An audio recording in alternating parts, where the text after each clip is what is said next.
এই লাশের পেছনে ৬ মাস কেটে যাওয়া সত্ত্বেও যখন এই লাশের কোনো রকম কোনো পরিবর্তন নেই, ঠিক সেই মুহূর্তে অনির্বাণের মা এবার রাইয়ের অক্সিজেনের সিলিন্ডার বন্ধ করে দিয়ে রাইকে শ্বাসরোধ করে মেরে ফেলার সিদ্ধান্ত নিল। হ্যাঁ বন্ধুরা, ভিডিওতে লাইক দিয়ে দেখতে থাকুন। রাইকে কন্ডিশনে রাখার ৬ মাস পেরিয়ে যাওয়ার পর অবশেষে যখন ডক্টর সুভদ্রা এবং স্রোত এসে রাইকে চেক আপ করে, ঠিক সেই মুহূর্তে ডক্টর সুভদ্রা বলতে থাকে যে মিস্টার অনির্বাণ স্যার, আমি আপনাকে বলেছিলাম না যে খুব একটা আশা বুক বেঁধে আপনার রাখার কোনোই রকম কোনোই প্রয়োজন নেই, কারণ রায়ের মধ্যে বিন্দুমাত্র কোনো রকম কোনো ইমপ্রুভমেন্ট নেই এবং রায়ের রিপোর্টসও সম্পূর্ণরূপে সেই আগের মতনই আছে। এবং তাই আমি আপনাকে বলবো যে ওনার পেছনে সময় ব্যয় করাটা সম্পূর্ণরূপে একটা ভুল সিদ্ধান্ত ছাড়া অন্য কোনো কিছুই না। আপনি কতদিন আপনার জীবনটাকে এরকম হেলাছেলা করে রাখবেন বলুন তো? হাজার হোক আপনার মেয়েরও তো একটা মায়ের প্রয়োজন আছে, কারণ আপনি যতই ওকে আগলে রাখার চেষ্টা করুন না কেন, কিন্তু মায়ের জায়গাটা কিন্তু কেউ পরিপূর্ণ করতে পারে না, সেটা আপনি বাবা হয়েও কিন্তু পরিপূর্ণ করতে পারবেন না। তাই আমি আপনাকে বলছি, আপনার মা যেটা বলছে সেটা খুব একটা ফেলে দেওয়ার মতো কথা না।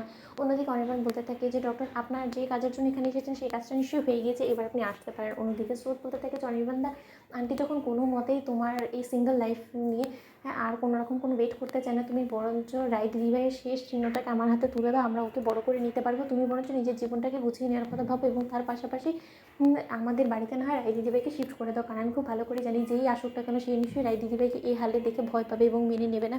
অন্যদিকে অনির্বাণ বলতে থাকে যে স্রোত, আমার মনে হয় না যে আমার এই মুহূর্তে তোমার মুখ থেকে কোনো রকম কোনো সিদ্ধান্ত শোনার বিন্দুমাত্র কোনো রকম কোনো ইচ্ছা আছে, তাই তুমি এখন চাইলে আসতে পারো। ঠিক সেই মুহূর্তে অনির্বাণের মা বলতে থাকে যে তোমাকে অনেক বিগত ৬ মাস যাবত বোঝানোর চেষ্টা করছি, কোনো মতে যখন তুমি এই পথ থেকে সরে আসার সিদ্ধান্ত নেবেই না, তাহলে ঠিক আছে, বরঞ্চ এবার এই মেয়েটাকে শেষ করে আমি তোমাকে এই সিদ্ধান্ত থেকে সরিয়ে আনবো, এই আমি তোমাকে কথা দিলাম। অন্যদিকে অনির্বাণের মা বলতে থাকে যে এই মেয়েটা শ্বাস নিচ্ছে শুধুমাত্র এই অক্সিজেনের ভরসাটাই, তো এবার যদি এই অক্সিজেন নেওয়াটাই ওর বন্ধ করে দিই এবং ও যদি কোনো মতে শ্বাসই না নিতে পারে, তাহলে ওর বেঁচে থাকার তো কোনো রকম কোনো আর অপশানই থাকবে না এবং ওর অক্সিজেন শেষ হয়ে যাওয়া মানেই তো ও মৃত, এবং মৃত মানুষটাকে তো নিশ্চয়ই অনির্বাণ আর বাঁচিয়ে রাখার চেষ্টা করবে না এবং অবশেষে না চাইতে গিয়েও কিন্তু ওকে ও শেষকৃত্য সম্পন্ন করে ওকে ওর জীবন থেকে বিদায় করতেই হবে। এবার মনে হচ্ছে না হয় সেটাই হোক, কিন্তু যে কোনো মূল্যে আমি তোমাকে তোমার এই জীবন থেকে বের করে আনবই। অন্যদিকে অনির্বাণের মা বলতে থাকে যে নার্সকে যখন অনির্বাণ অ্যাপয়েন্ট করে, ঠিক সেই মুহূর্তে অনির্বাণের মা বলতে থাকে যে তুমি নার্স অ্যাপয়েন্ট করছো কেন বলো তো? ঠিক সেই মুহূর্তে অনির্বাণ বলতে থাকে যে মা, সবসময় তো রাইয়ের পাশে থাকাটা আমার পক্ষে সম্ভব না, আমার তো অফিসও সামলাতে হবে, তার জন্যই ভাবছি যে নার্সকে রেখে বরঞ্চ রাইয়ের জন্য ২৪ ঘন্টা পাহারা দেওয়ার একটা লোক রাখবো এবং তার জন্যই নার্সকে এই বাড়িতে এনেছি। আজ থেকে নার্স এখানেই থাকবে এবং রাইয়ের পাশে থাকবে, রাইকে ২৪ ঘন্টা পাহারা দিবে, তার পাশাপাশি আমার মেয়েরও খেয়াল রাখবে। যদিও আমার মেয়ে এখন অনেকটাই বড় হয়ে গিয়েছে, কিন্তু তাও মেয়েকে চোখে চোখে রাখবে, নমিতা দি তো ওর পাশে আছে।